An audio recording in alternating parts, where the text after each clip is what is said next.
Welcome everybody to the Lethally Committed podcast. We've got a guest here today. Actually, he's kind of got us at his place, which we very much so we're more appreciate. like the guest, but we appreciate it and thank you. Anyway, John Tolbert here, SageBuck Outdoors. Yeah.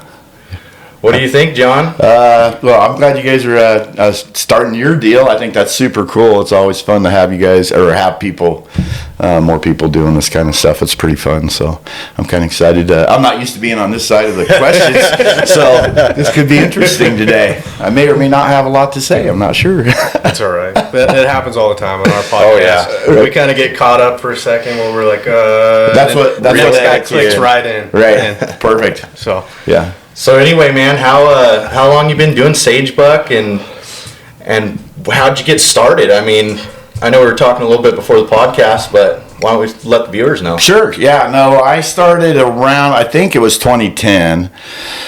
Me and a buddy of mine, Frank Potts, and he still helps me out quite a bit now. We had been hunting together for quite a while. We always had pretty good success hunting, and we're like, you know what, we ought to just start this deal and or buy a camera and get started filming this stuff, because it seemed like every year we were like, oh, we wish I had a camera, you know, blah blah blah. But so that's kind of how we got started. So I bought we were just talking, I bought my first camera. It was a big old, it was just a standard def camera. You freaking held on your shoulder, weighed probably 10 pounds. Packed that around the mountain for a few years.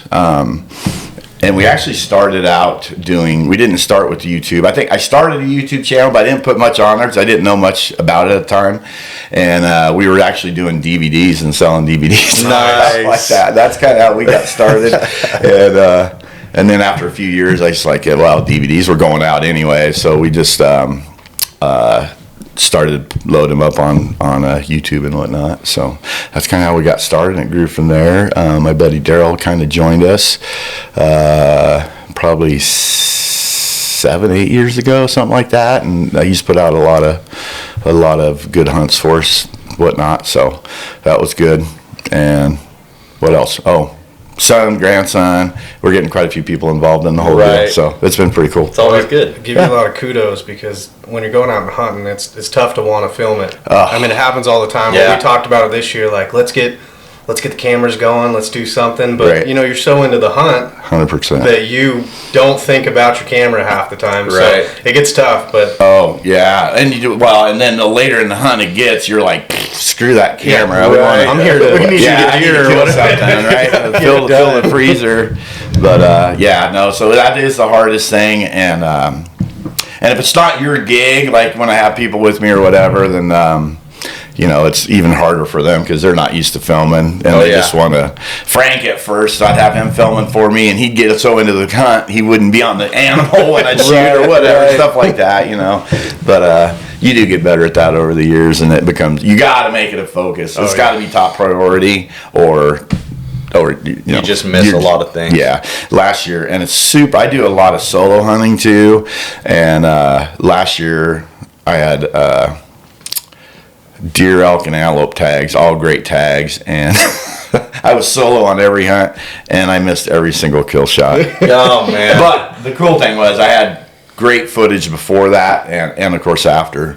The mule deer I shot, which is actually that guy laying down there, but he, I filmed him for a couple of hours before I actually got in close enough to kill him, and then it just happened so fast that Right. I didn't have time to set up camera or anything. So that's the thing, though. I think we've talked about it too. Is everyone wants that kill shot, right? Yeah. That's what they're looking for. 100%. But at least you get video of the deer. Right. The kill shot. I mean, at the end of the day, they see you shot it. Right. Exactly. So, yeah. I mean, as long as you're getting that footage, it's the ones you watch where you never saw anything happen, and they're like, it happened so fast. Right. Yeah. Like, you're But like, man, you I really never missed actually that. saw an animal on screen or anything. Especially if you had him for a couple hours in your camera. So. Exactly, yeah. And he was rutting, he's pushing does the whole time, and of course we filmed some other bucks too. So I had plenty of footage on that one. Fun little video prior anyway. Yeah, exactly. Same with the bull I shot with my muzzleloader last year too. He same situation. I actually did I called him into me. I had the camera set up, and it was raining like crazy, so my camera was having a heck of a time. But you see him walking to me, and then he goes off screen. And I had left the camera behind me and set up in front, so when I actually shot him, he wasn't on screen. Yeah, so that sucked. But you try your best. And then the antelope are usually fairly easy because you're in a blind. But last year I hunted 5 days, didn't kill an antelope. We always go with it's a big group. But it's kind of the one time we all hunt together during the year, and then we just have a great time, have a great big camp, and drink a lot of beer. And wrong with that. That's always what makes it. Exactly. Yeah. So that's kind of our chill hunt. But anyway, I ended up not killing a buck on that, and I went back by myself. 5 days later, and I'm like, you know what? I'm gonna shoot the first buck that comes in because it was the last day of the season. So I went out, slept in my truck, got out there, set up. It got daylight about 7 o'clock in the morning, maybe a little after, and I hunted for like a half hour. And this buck came in to the side of the blind. And so I couldn't even get the camera turned on him. I just turned it on. It was looking at the dang water hole. And I literally had to stick my elbow out the window to get the right angle to shoot him. And he was like 10 yards away. And then he just dropped right there in the water. So I didn't get any of that on film. Oh, man. While we're on that, I got to ask you about, you had a video posted and you had somebody set up on your water hole right next to you guys. Yeah. Wasn't it just like almost in your shooting path across the hole? Or yeah, I have no idea what the heck they were thinking. I really don't. But the water did run out of the pond down below, and I've been hunting antelope long enough to know that they're going to the smallest piece of water and furthest away from that hole as they can get. And so I set up to where I could shoot at the bottom of that hole. Well, they set up on the opposite side of the pond, but the only shot they had was right towards my blind. And I was like, whatever. I didn't. Nah. But luckily, they actually came to camp the day before season started, and they took their blind down and said, hey, you guys were here first. They were a little disappointed. I think they'd had some trail cameras up on a bunch of holes out there, and for whatever reason, and they put blinds on other holes too, but for whatever reason, my guess is they saw some stuff on that hole they wanted to have. Right. And so they went ahead and set up, and I think they're going to try and push us out there, whatever. I don't know. But was this an archery or a rifle? Yeah, it was archery. It was this season. It was just this last year. So. And you're a big time Southern Idaho public land hunter, right? Like. Oh yeah, yeah. I mean, make no mistake. If I ever got the opportunity to hunt public private land, I would. Right. Yeah, almost never. It's tough to get tags.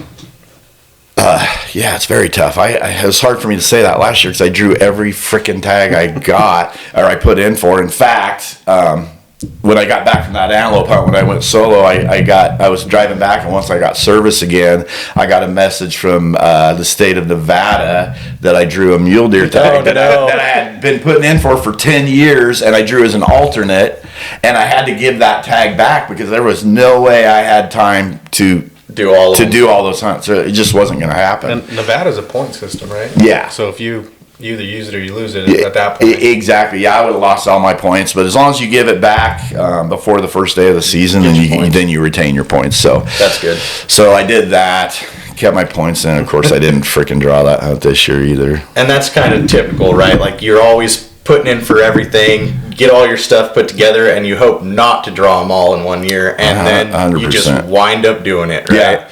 Yeah. My ultimate goal would be, this probably won't happen, but in Nevada for antelope, I think I have like 11. Like I literally haven't drawn that tag. I've had 11 points. Frank and I start putting in together. In Nevada, you can't put in as a group for antelope. So we both started putting in at the same time. He drew it on the third year, and I'm at year 11 and still haven't drawn the same freaking tag. But anyway, I've got, 7 or 8 points in Wyoming. So I would love to draw Nevada, Wyoming, and then of course the Idaho hunt all in the same year. I think that would be super awesome to do. Do you like a lot on your schedule? You have to plan some stuff. Do you like a big 3? Probably have to quit my job and so I can get it all done. Take a couple months off. Yeah, Go get it all done. Get the hunting. Think of all the video you could get there. I know. That's exactly what I do. I just in my head, I've had this for like 3 years now, thinking I'm going to draw all those tags. Just do a whole series of just antelope hunts. I love hunting antelope. Oh yeah, they're my favorite thing to eat. I don't know, they're amazing. What do you got for some good recipes on antelope?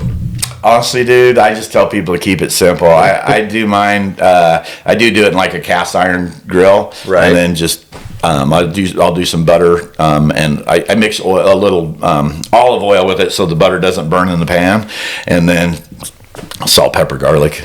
That's it. Do you pound them or anything, or just fry them up like a steak? They're freaking amazing. So antelope's like one of the most controversial animals. It's either really, good or bad. Everything you hear, half the people say it's disgusting. Yeah. They won't touch it, and the other half say no.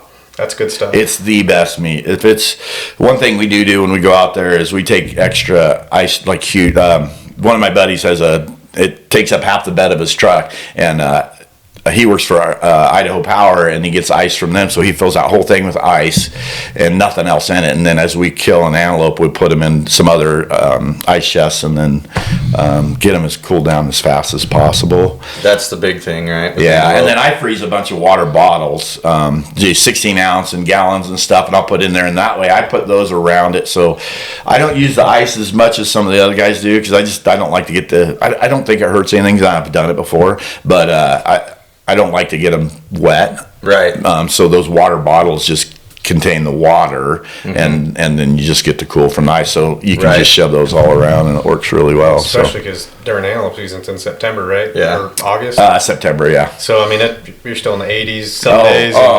Yes, 100%. This year, however, it was cold out there, but as long as it's not raining, they're still coming. Right.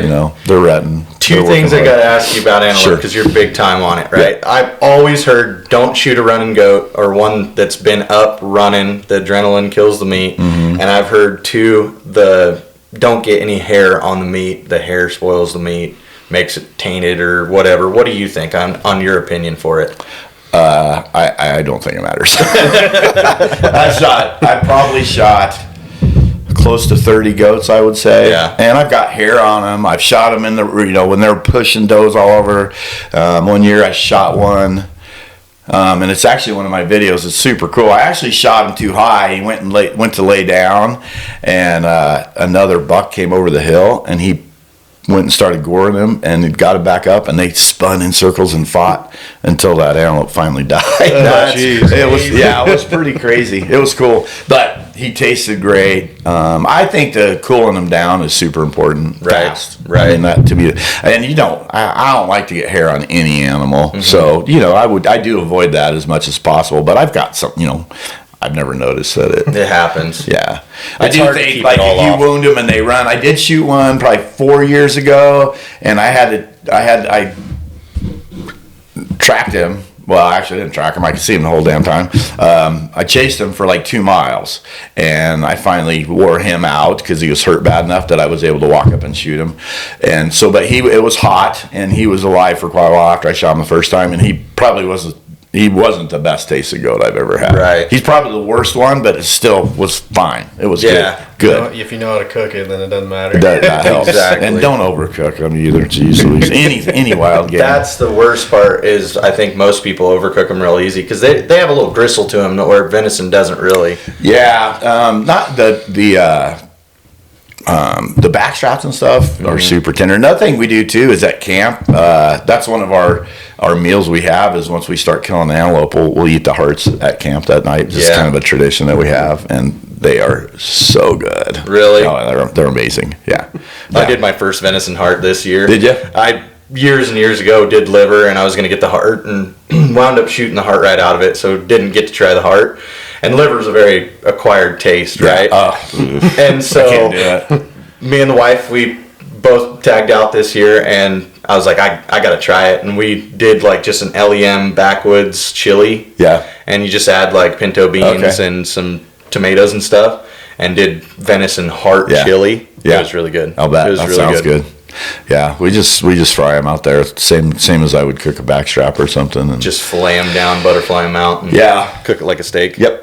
They're so good. So good. Anyway, sorry. I could talk about that all day. No, that's perfect. Yeah, exactly. I've got a brisket out today upstairs I was going to smoke, but now we're talking about antelope. Right. There you go. Change the palate a little bit. Exactly. Oh, that's awesome. Yeah. Cool. Well, what do you think, Haas? You got a couple questions over there? Yeah, I mean, we have 3 questions that we do on our podcast every time because we feel like it's beneficial to what we do. Okay.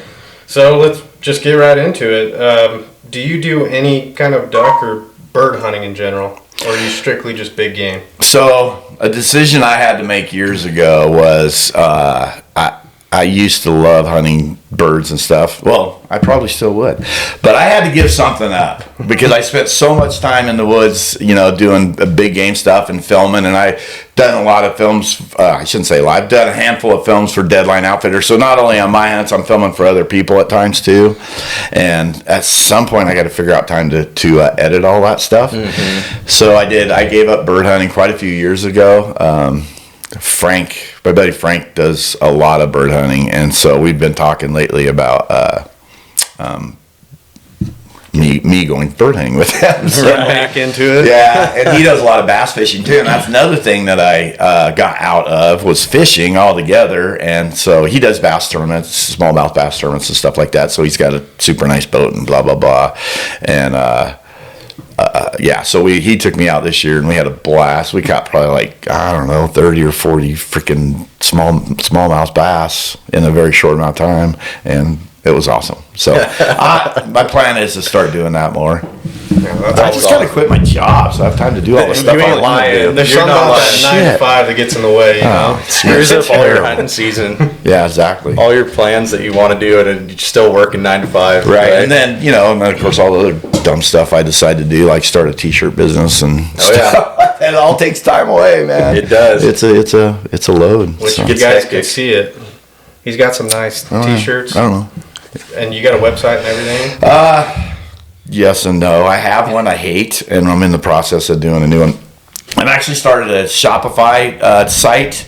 The reason I did that is because you can attach those to the bottom of your YouTube videos, so people can actually just shop right off the YouTube videos, which I have going now, but I don't have everything on there yet. So that's kind of the route I'm going to go on with that. So we kind of went the Etsy route to start with. It was real user-friendly for us, and we were able to figure it out on there, but we haven't done any Shopify stuff. Yeah. And we're not quite on that level where we can even post a link on our YouTube, because I think you have to get so many subscribers. I think you have to have 1,000 subscribers before you can start. I know you have to have 1,000 before you can get monetized and stuff like that. So, but once you do that, once you get that first 1,000, it's not too bad after that. You just got to get to that 1,000. That's Which, check out SageBuck Outdoors, and you have the podcast is called Seasoned Hunter. Seasoned Hunter podcast. Check him out as well, and him and his buddy Daryl, they run a great podcast. It's really good. You got quite a few podcasts up too, and a lot of videos.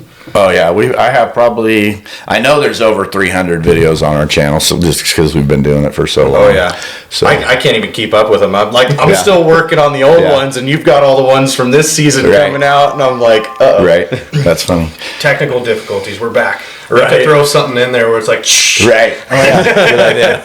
I have those. That's funny. Hey, before we ask any more questions, let me ask you guys a question. Do you have are you guys doing hunting videos as well, like on your channel, or is it just podcast so far? So far, we have podcasts and shorts and stuff like that. Like I said, we've tried the hunting thing, and we got in the mode where we were like, let's hunting, forget not about filming. It. Exactly. Yes. So we're not quite at that stage yet. We need to do better about it next year. Yeah.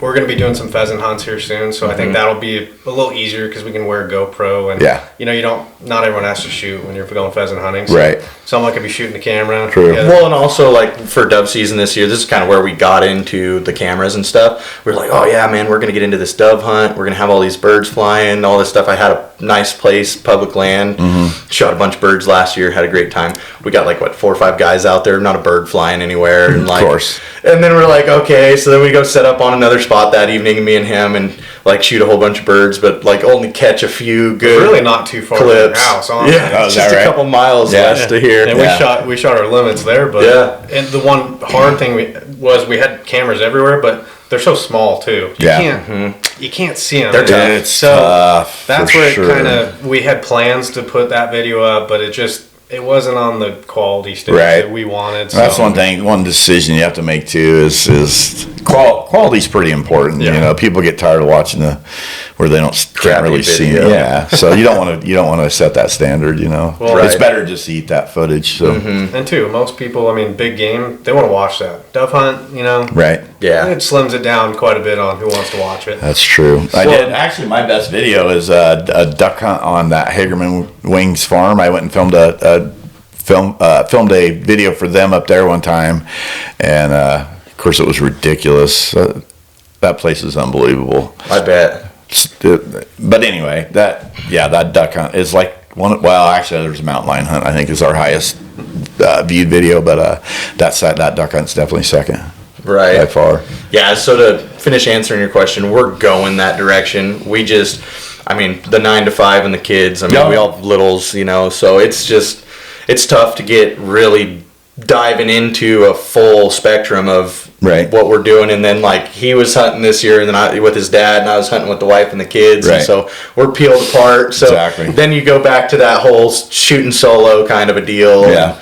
His deer hunt was so fast, and even me and the wife, they were so quick. We rolled right into some deer, and like the last thing I was thinking of was getting the camera out. You know, totally. To be fair, the first time I went with my dad this year, I was like, I'm gonna film it, right? I'm gonna let him kind of take the reins on this. He can shoot the first one, and I did the whole video in the truck on the way there, right? Yeah. Got that all planned out. Got some video walking out. Well, walking out to where we're going to go glass, we actually jumped a real nice 3-point, and he was right there. And at that point in time, you just instinct kicks in, right? And you're like, nope. hunting. Yep.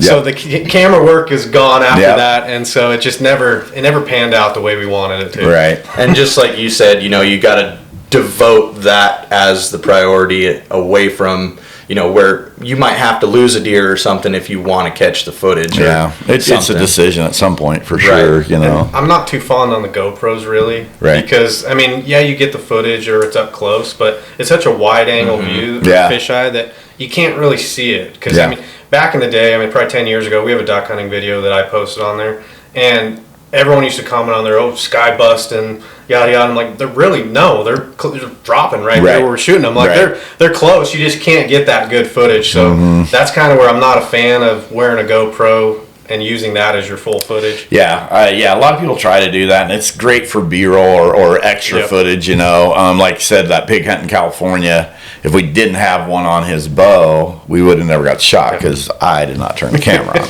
And did you do that with a GoPro, or did you have a fisheye? On the camera? Or on the bow? Yeah. No, it was a GoPro. It was a GoPro. Yeah. So we bought some of those Tacticam fisheyes. They're just like the cheaper side of things, right? Okay. It's for fishing. Exactly, they're for fishing. Okay. And so he shoots an auto, and it like shot the back of the camera off and dropped the battery out. The battery, Yeah, like or completely lost the back of the camera. That's hilarious. And I shoot a pump, so like it was okay on mine. But whatever it was with that auto, just the blowback, it knocked the back of the camera off. Recoil shot it off. Gotcha. And so like like we were talking earlier, that grouse video that I got, I shot it on that fisheye, and I was so excited. I was like, I caught it all on camera, you know. And you go back and like, it's just not full quality. It looks good, like you're looking at it on the computer, right? And then you post it, and you're like, man, the quality changed from the computer to the big screen or whatever, because you could see, like on my computer when I was editing it, like you can see the bird fall and the other ones fly off and stuff, and you can watch them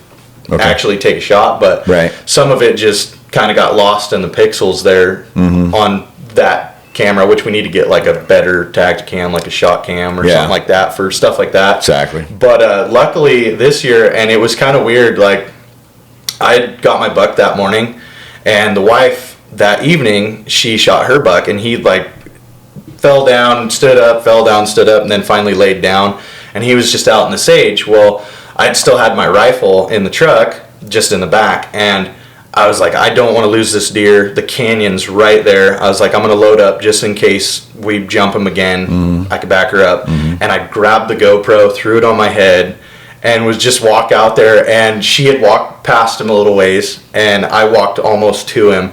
And at like 25 yards, he jumps up, and I miss a shot, and I rack another round and just dump him on the second shot. Nice. And I catch it on the GoPro, but it's such a wide angle Yeah. that after he jumps, you kind of lose him through the sage. If you have to really pay attention to where he's blends going. in so Yeah. much. Yeah. I tried to go pro thing for a while. And they're great for up close, but yeah, any distance, even an archery shot at 30 yards looks like it's a mile shoot away. 150 yards with a bow. Right, exactly.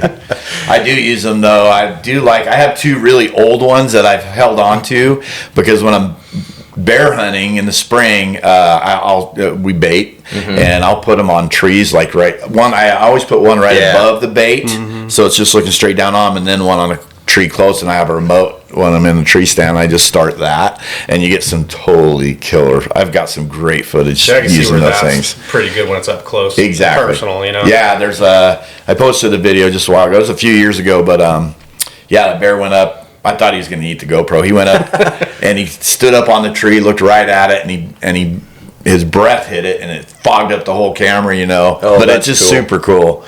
But I was like, I'm going to be short of GoPro when I go home today. Right. But he didn't. He didn't eat it. And then I killed him a couple minutes later. That's kind of one of those things, though, that you could sacrifice the GoPro. That's why I use the super old. They're not worth anything anymore. They're like GoPro 2s or something. Right. You got your money out of them. Yeah, Exactly. absolutely. That's the only reason I was going to get rid of them, and then I started using them from that. I'm like, you know what? I'm going to hang on to these things. So Yeah, the old beater cameras, why not, right? Yeah, for that. So That's so and cool. still the quality's good, so You want to roll on the next questions? We don't want to make it too long. Like you said, people get bored, Yeah. I watch the retention rate on our videos, and it kind of dies off quite a bit. Yeah. But question 2, I'm going to pivot on this one because it was a fishing question. You kind of answered that for us already. Okay. So I'm just going to go with what caliber do you typically shoot on your hunts for deer, antelope? Is there a specific gun that's yours? I mean, Brett, in a lot of our videos, he's a 7 mag guy because no matter what I shoot at, he's dropping, which you had to shoot your deer a couple times this year. So yeah. What's your caliber of choice? So honestly, archery is my weapon of choice. So most of my hunts. I love hunting with a muzzleloader. That's probably. I don't know why, but I love hunting with muzzleloader. I think it takes me back to when I was a kid, when you're learning to shoot and you're shooting BB guns. It's open sights, and one shot and you're done. And so I do feel like that's why I like that so much. But as far as rifles go, I don't hunt with a rifle very often, but there's 2 that I do like. 7 mag, I love that caliber. But I'll use a 300 Winchester mag, and so those are the 2 that I use the most. My 7 mag, I don't care for the scope on it. I need to replace that, and that's why I don't shoot that as much. But the 300 mag is. I have a Leopold, whatever it is, 4.5 to 14 or whatever. Right. I'm not a gun guy that much. I own a pile of them, but I haven't even shot a gun in probably 3 years, I would say. What? Really? You're that into the archery now? Oh, yeah. Successful at it. It is. Very that's successful impressive. at it. No, it's fun. I do. I in the past, I always saved mule deer for rifle because I do like hunting with rifles, but I just got into that muzzleloader thing a while, several years ago, and I got that itch pretty bad. So that's so I put the rifle away. And in fact, I actually rifle hunted deer this year, and it was horrible. I didn't even pull a trigger. So Oh man. yeah, it sucked. Well, I didn't not only pull a trigger, I didn't see a freaking deer. Nothing. That rifle season's pretty tough. Yeah, I'm not used to that. So I think it's just so flooded with people. Everybody, it's a short season. Yeah. You get 2 to 3 weeks. Yeah. Everybody just socks in wherever the 100%. easiest stuff is, and you just get so much pressure. Yep. And I had a friend this year. On the open hunts, right? Yeah. Right, and I had a friend this year that he actually bought a muzzleloader a couple years ago, and he shot it a handful of times, planned on doing some stuff with it, and just never did. and he gave it to me. 50 cal, Nice. just little sportsman, nothing special. I got to fix the sight and get a new rod for it and get it cleaned up and whatnot. Cool. But, we were talking about that not too long ago about trying to get in for some muzzleloader hunts this year too. Some late season. That's the cool thing is you can draw. I do wish Idaho had more muzzleloader hunts. I don't think your choices are. There's not very many options to be honest with you, but the ones that are there are usually they're pretty good hunts for the most part. And there's some short range hunts too, though. Absolutely, and I haven't done those. Daryl will do some short range. We filmed he watched a buck all year 3 years ago, I think. He watched it all summer, and he called me the night before opening, and we were actually planning on leaving for antelope season that next day. And he's like, John, I found that buck again tonight. Let's go try and hunt that. So was that the archery one? Yeah, I think I saw that video. Yeah, so he went and killed. We killed that buck. Shoot, we had to sit on it for hours. It was baking hot. It was like early September, and so he ended up killing that buck. So we had to get that taken care of, and then leave because we were hunting antelope the next day. And we got out to antelope camp about 2:00 in the morning. Got very little sleep, and then at that point you just start drinking. Plan for the evening. That was a much better option.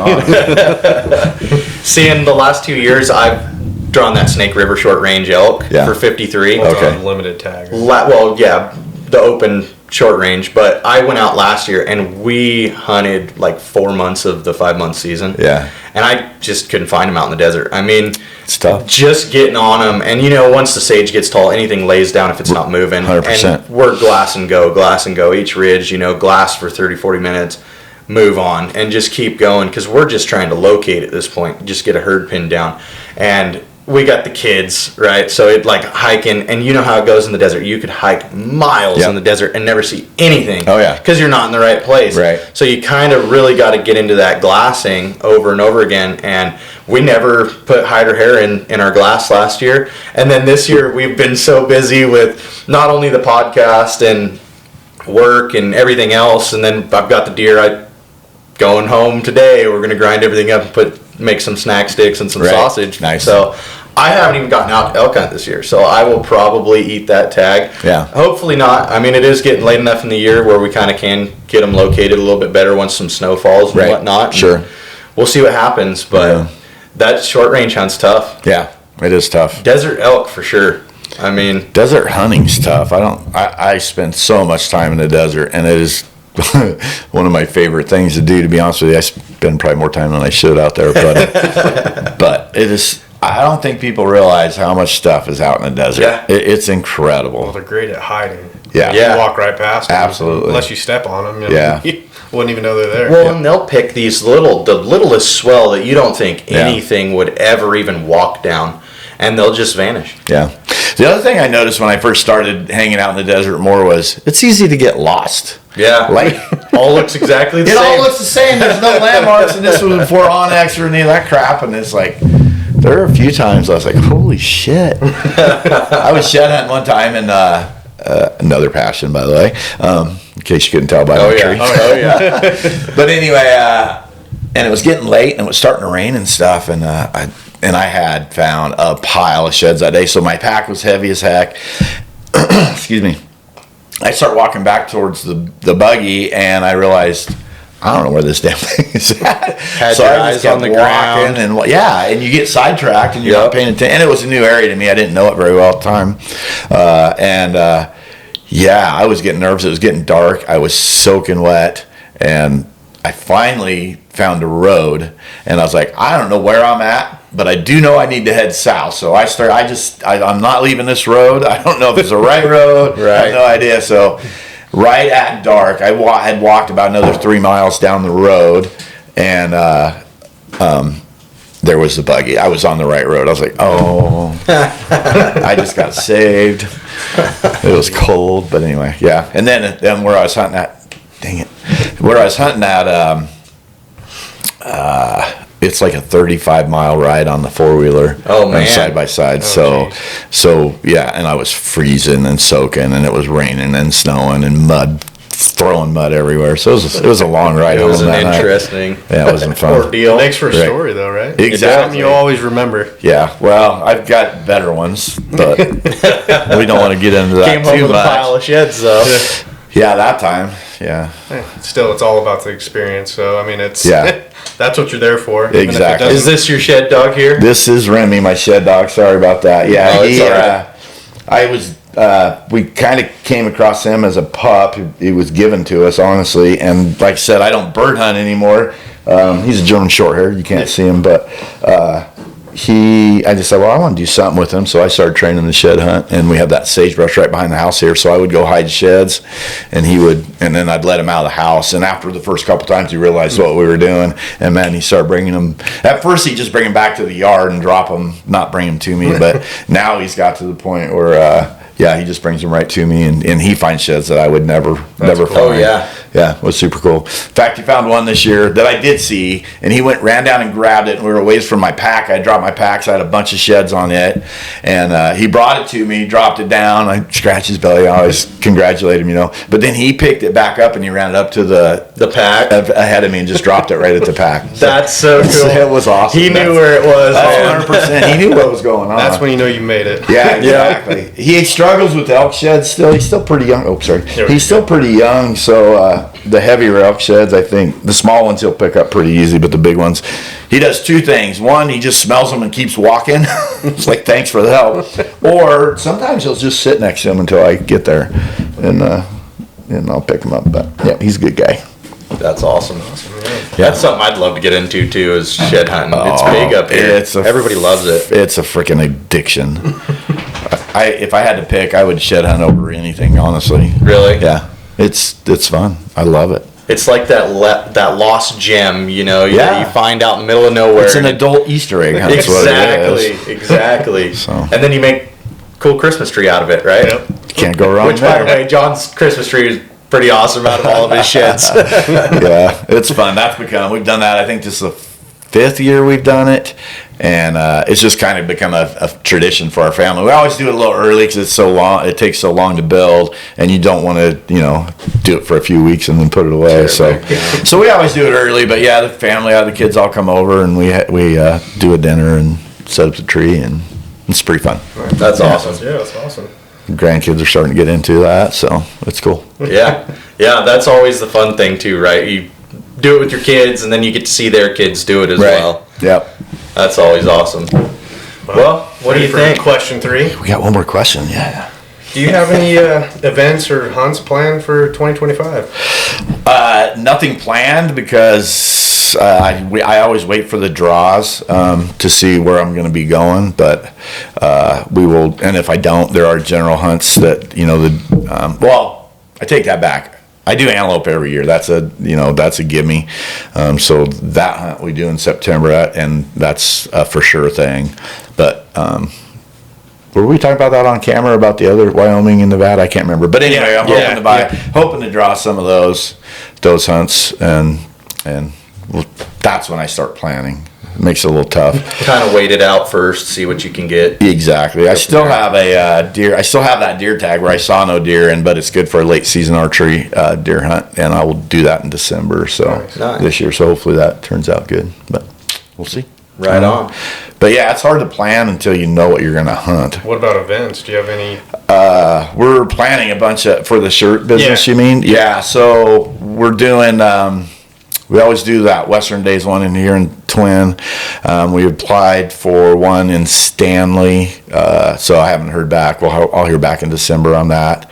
And then some smaller ones. I am going to try and I haven't talked to anybody about this yet, but I want to do a few of the archery tournaments, set up a booth there, and do those. So. Aren't you pretty good friends with Advantage? Yeah. So I just haven't got down to talk to Caleb. He carries some of my shirts and stuff down there. Nice. So he sells some for me, and so I'll talk to Caleb about that. I just haven't got a chance to hook up with him yet and get that done. So yeah, that's right up your alley. Yeah, right. Exactly.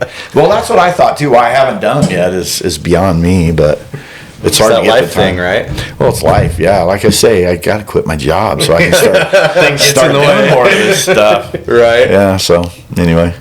Yeah, that's the plans for that. Awesome. Well, perfect. we appreciate it again. And Absolutely. do you have any questions for us? Absolutely.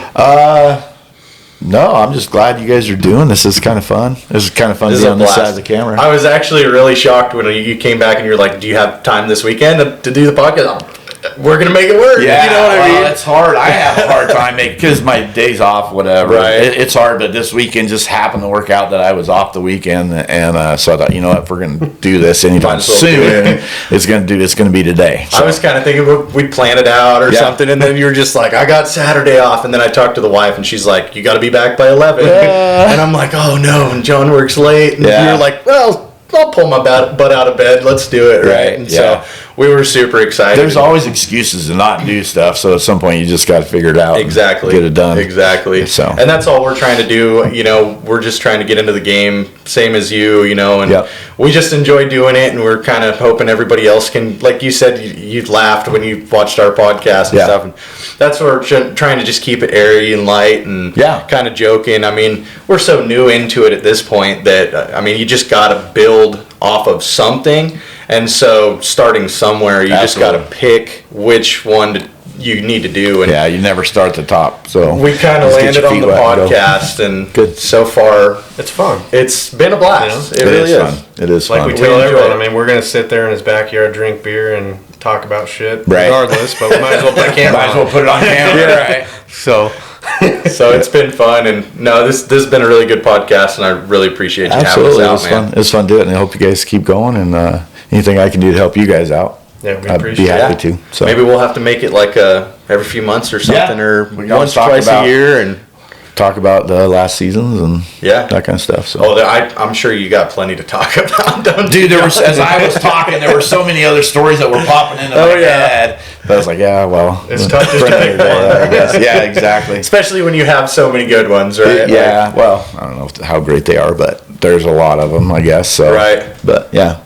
But that's what people like listening to. You know, they want to hear stories. That's a lot of the feedback we get is talk about stories. You know, sit there all day and listen to you talk about whatever. Right. That's kind of the theme of our podcast that we do. You know, we like I said, we call it Seasoned Hunter Podcast. So we look for guys that are seasoned hunters, and then we get to listen to their stories and stuff like that. So there's a lot of guys just around locally that we've interviewed on here, and some amazing hunters, which have been great to pick their brain too, you know, and just hear their stories. It's incredible.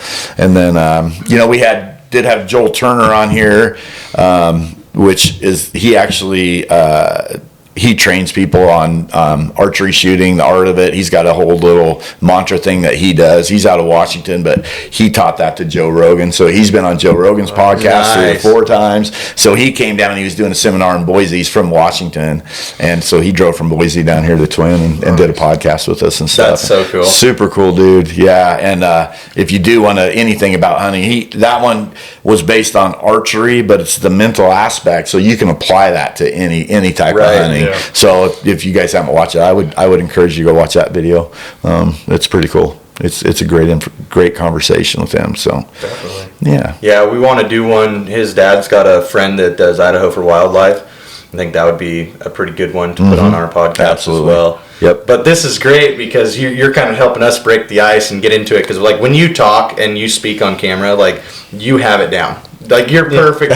You're so methodical, and like your videos just come out really good. Yeah. And we're still kind of like stumbling over ourselves trying to find our words and whatnot, and kind of getting used to having, you know, cameras in your face. Right. You gotta just try not to look at them. Exactly. Yeah. Well, that becomes natural after a while. Right. You do it enough. And so we're just kind of playing with it at this point. Yeah. Just kind of a hobby thing, but and then we do the shirts and stuff as well. And whatnot, but. It's fun. Yeah. It's just a lot of fun. And like we said, the 9 to 5 would be cool if we could get rid of that and just do it full time. But what do you do in the meantime, right? Right. Well, that's actually a big deal. A lot of people try to do it full time, and the money's not there. Exactly. It's easy to get, I shouldn't say easy. You can get companies to give you product. Right. They ain't giving you any money. No. You can't make a living on free stuff. No. Although it's cool. It is cool. It is cool. But you got to have something that pays the bills, right? Yeah, absolutely. So I think a lot of people try to make that a go, and I would say 99.9% of them fail. Yeah. So keep it, you got to keep it real. Exactly. Keeps family in mind, Right. Anyway. Well, I think we're done with this one. We appreciate you again, John. Absolutely, thank you. John Tolbert, SageBuck Outdoors, Seasoned Hunter Podcast. T-shirt salesman. T-shirt salesman. Avid archery hunter. Yes, love it. So, yeah. That's the other thing, too. Sorry. I get sidetracked. You mentioned archery. It's funny. That's another thing. People spend a lot of money on archery gear. I've been shooting the same bow for like 14 years. Right. Yeah. And I love it. And it's like every year I want to buy a new bow just because. And then it's like, you know what? I killed stuff with this one. Why do I need to do that? Right. So this year I thought I was going to get it done. My limbs started to split. So I took him down to Caleb. And he's like, did you register this thing when I sold it to you? Like in 2014 or 2011 or something like that. And I said, I doubt it, Caleb. So he called Hoyt. And sure as heck I had. So they sent me brand new limbs. I was like, well, there goes my excuse to buy a new bow. Thanks, Caleb. Well, it's practically brand new at that point. Exactly. Yeah. So, but anyway, yeah. Sorry, I got so. No, you're fine. You guys keep trying to end this thing. No, we can keep going.